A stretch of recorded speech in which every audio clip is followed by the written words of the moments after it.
are you if no one's clapping for you?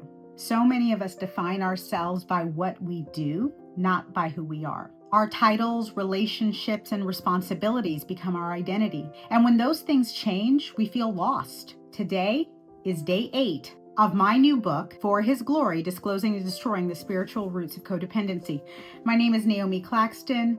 I'm a coach, an author, a speaker, and a codependency survivor. Day 8 talks about a young woman named Jasmine.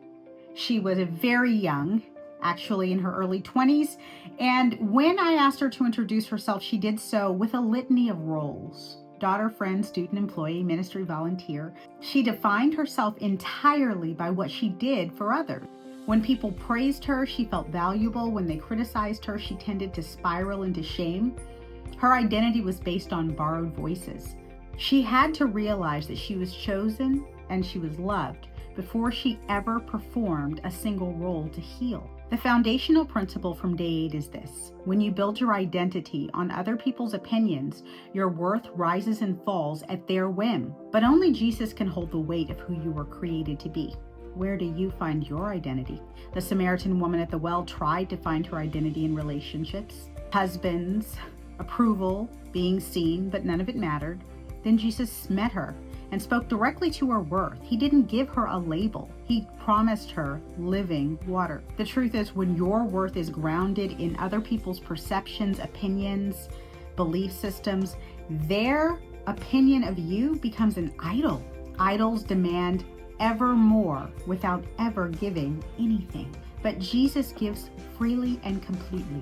You are not what you do. You are not what they say. You are not your education, your marital status, your socioeconomic status. You are not your mistakes. You are who God says you are: chosen, beloved, complete in Him.